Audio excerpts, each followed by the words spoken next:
Hi, I'm happy to introduce my work, STUM, Self-Teaching Uncertainty Estimation for Place Recognition. A deterministic place recognition will retrieve the best matching candidate when given the query.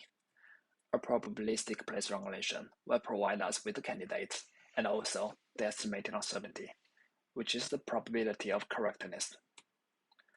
For example, our STUM assigns no uncertainty to this query, which means the candidate is likely to be correct. And our STUM assigns high uncertainty to this query, which means the candidate is likely to be wrong. While self-teaching, uncertainty estimation methods for classification and regression are well established by existing works as shown in this equation. These methods try to maximize the likelihood, which requires ground truth labels. However, there's no ground truth labels for machine learning, making the above formulation not applicable. So we resort to self-teaching to solve this issue. Our proposed STUM is composed of a teacher net and a student net, and there are two phases of training. In phase 1, we train the teacher net. The teacher net is a common CNN-based encoder. The output embedding is denoted by μt, and training loss can be either contrastive, triplet, or quadruplet loss, depending on different tasks.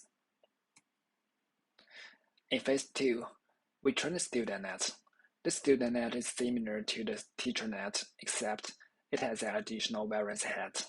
We denote the mean of the embedding as μs and the variance as sigma s. The student net is trained using uncertainty weight loss. Eta loss, we treat the output of the teacher net as a pseudo label. We evaluate our STUM on the Pittsburgh dataset.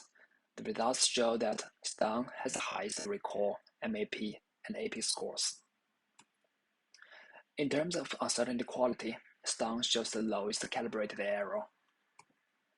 Besides, when the teacher net of the STUM is trained using contrastive or quadruplet loss, its recognition performance and uncertainty quality are comparable to a standard triplet pipeline.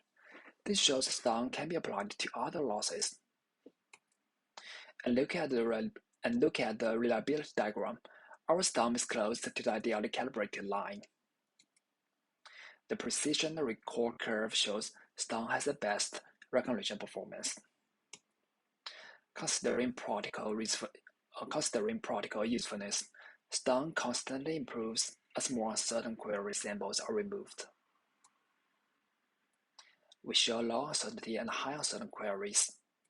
The first observation is query samples with large scene views tend to be accessed as certain by STUM. The second observation is that high uncertain query samples tend to have high image contrasts.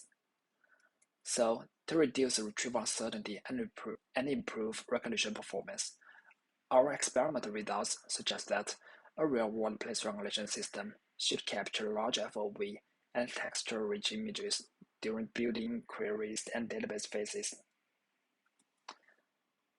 Here is a demo of STUM.